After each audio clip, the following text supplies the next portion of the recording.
What's up, y'all? Hope all is well. I just wanted to do this quick little rant in response to this comment that I literally just saw like 10 minutes ago.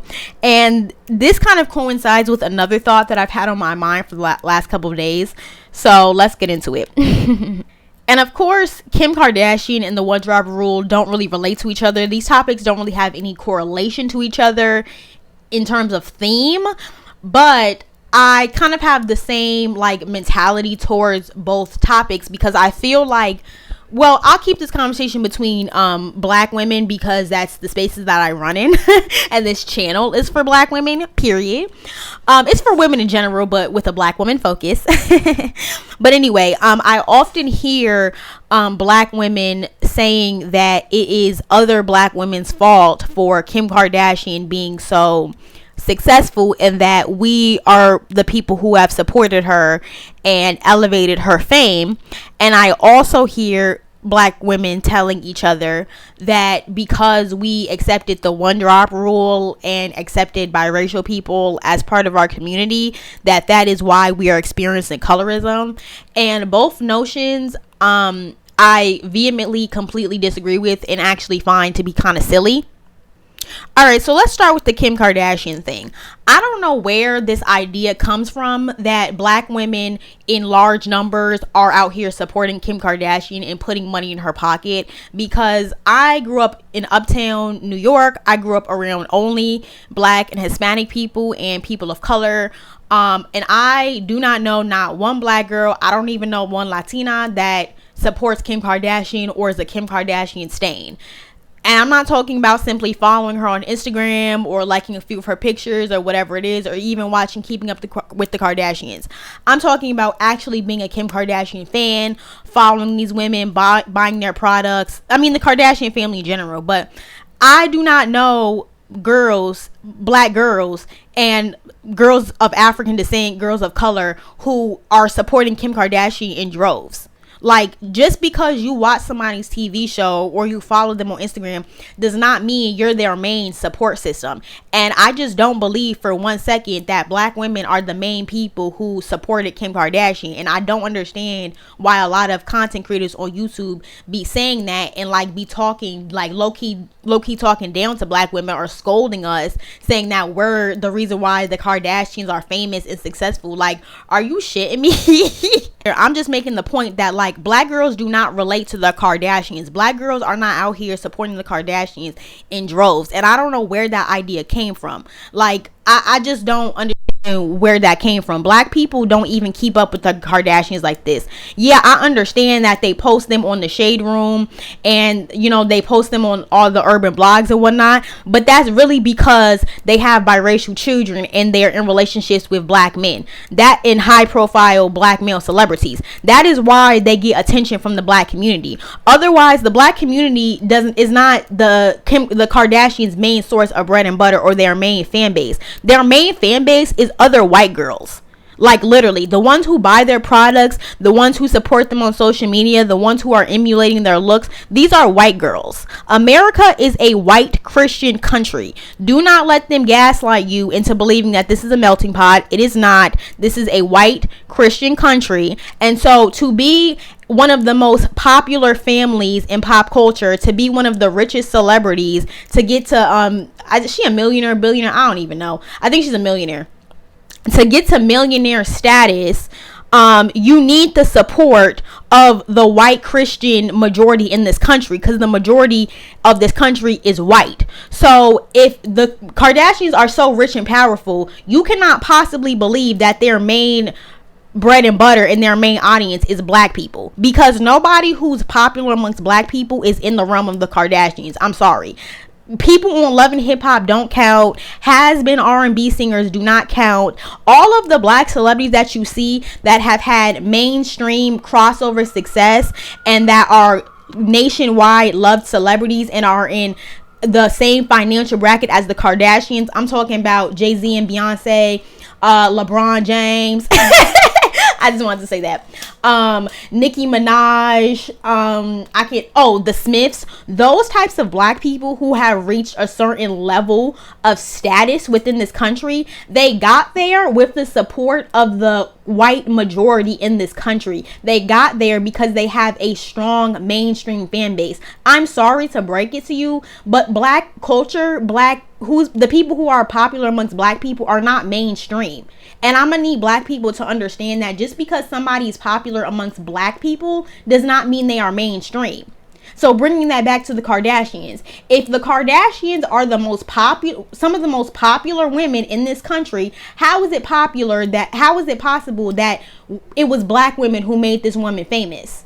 And I'm not trying to downplay the support of black women or saying that we don't pull strings in this country, because we absolutely do. Okay, we make moves, we call shots, and we are the blueprint, and we are very influential. So I'm not saying that we're not influential, but I don't think that black women are the people who elevated Kim Kardashian. Has she stolen from us? Yes. Has she appropriated our look, our phenotype, our culture, our ethnic hairstyles, and etiquette, and the way that we carry ourselves and our body type? Yes. Did she take from us? Does she do all of that stuff? Absolutely. But to make a comment like this, and I know I didn't read the comment, but if you're listening, just look on the screen. But to make a comment like this is like very silly to me, and it's emotionally manipulative, because I feel like what black people do to each other a lot of the times is that because we're frustrated with the situation and how, you know, maybe the advantages people within the dominant society have, specifically the women. So when it comes to a women's issue, if we're black women and we're feeling frustrated with how much easier women in the dominant society have it to get famous, and how they don't have to put in the same level of work as we do, instead of just recognizing that that's what's going on, we rather blame each other and say, oh, it's your fault that this person is famous. Oh, y'all put a white woman over supporting other black women, which is not fucking true. Black women do support black women. Is it as much as we should? Are we perfect? Do we have work to do? Do we have to work on internalized anti-blackness, and do we have to work on encouraging each other more? Yes, absolutely. Nobody's perfect. But don't try to blame black women for Kim Kardashian being successful. I've never liked that. Like, stop saying that bullshit. Black women are not the reason Kim Kardashian is famous. Honestly, it's black men who took her off the shelf and dusted her up. It was Kanye West who used the resources and the knowledge and skills of the fashion industry that he got from a black woman to elevate Kim Kardashian and get her style to the next level and get her in a different level of celebrity. It's black men that encouraged her to get butt implants, most likely. She was dating black men, and that's when she got more popular, and when they started to tell her about urban culture and getting enhancements and things like that to look like a black woman, and that's how she got more popular. So if anything, it was the dominant society and black men who elevated Kim Kardashian, not black women. I don't even be seeing black women around Kim Kardashian except for those two black girls. One of them is named Malika. I don't see them around black girls. So I except for Jordan Woods, and you see what happened with that. So I don't understand where that narrative is coming from. And I said I wasn't going to make this video long, but here I am 11 minutes later. But anyway, just to wrap this up and give my final point, how does this connect to the one drop rule? Well, I'm going to tell you. Another common narrative that I've been hearing literally within the last 5 years, and I'd like to refer you guys to this tweet that was made by this beautiful MLS woman in regards to this one drop rule talking point and how silly it is.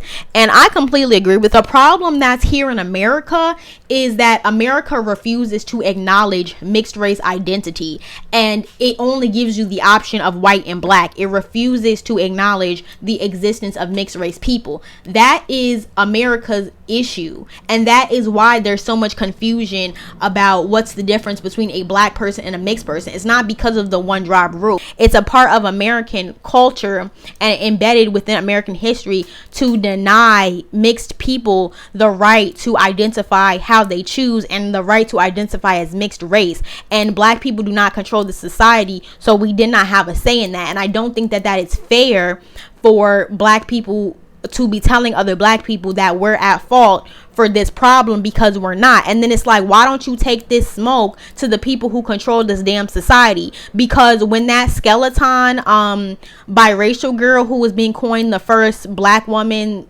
skeleton champion or whatever, and she's very white passing.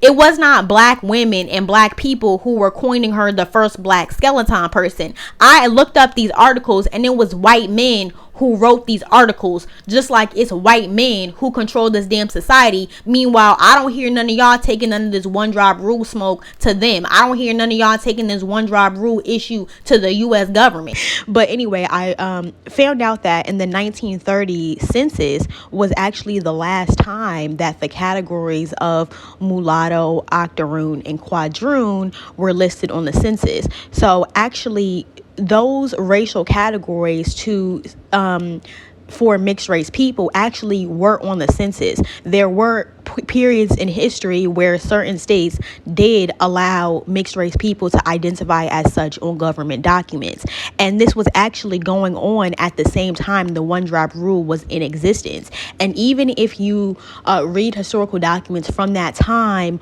or just anything, they will point out people as being a mulatto. They will comment on somebody being a quadroon or an octoroon. The thing that the one drop rule being in existence did not mean that they were not acknowledging the people as being mixed. What it was that they didn't want, as the African blood quantum got lower and lower and lower, the white people specifically in the South, they wanted to make sure that these descendants of African enslaved people, no matter how low of a percentage of African DNA they had, they wanted to make sure that these people were not able to access whiteness, basically. I do not believe that the one drop rule was ever for biracial people or people who would be considered mulatto. So even if they didn't have a direct black or white black or white parent, they were still multi-generationally mixed mulatto people, which I'm actually a descendant from. And going back to the blood quantum thing, which is a racist ideology in itself, the name one drop is a clear indication of that. Somebody being literally over 50% black or having a whole fucking black parent is not a drop of black. So I'm very confused as to why these people are trying to emotionally abuse biracial people by saying, oh, the only reason you're considered black is because of the one drop rule. Like, that's such a gaslighting tactic. Is not gonna support that shit on either side. And I think a lot of people do that to mix people, and they purposely misrepresent history and purposely hold ahistorical facts over our heads. And I feel like that shit is OD fucked up. And that's why I'm speaking on this, because I'm a descendant of mixed race people, and I can literally look on my family's fucking government documents and see how they were categorized throughout history and tell y'all that what y'all talking about is full of shit. Because just because they had the option to identify as mulatto or whatever does not mean people were able to utilize that option. Because like I said, but at that time a lot of people could not read or write, and I don't think that a lot of people were even considering themselves to be mixed or mulatto at that time, because that was not culturally an acceptable thing to do. It just is what it is. In American culture, being mixed has never been an accepted or encouraged identity. That is not mixed people's fault. That is not black people's fault. What needs to change is the culture.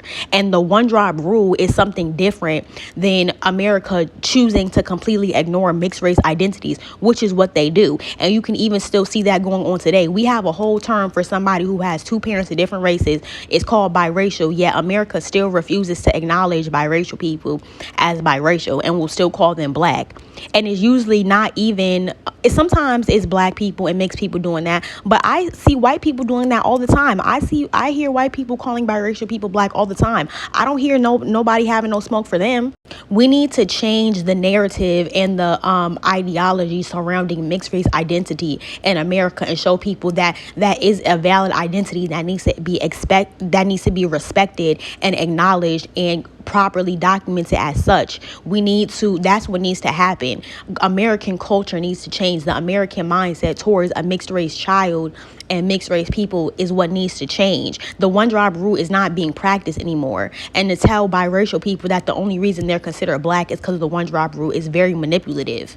And you can't say, oh, black people are a victim of the one drop rule. How fucking dare you? The black people are not affected by the one drop rule. If you're just monoracially black, then how does the one drop rule affect you? And so for black people to even start saying that the one drop rule affects them is honestly narcissistic and just a lie, because it does not affect you. If you're not mixed, how does the one drop rule affect you? Like, are you kidding me? It literally directly in the definition affects mixed people.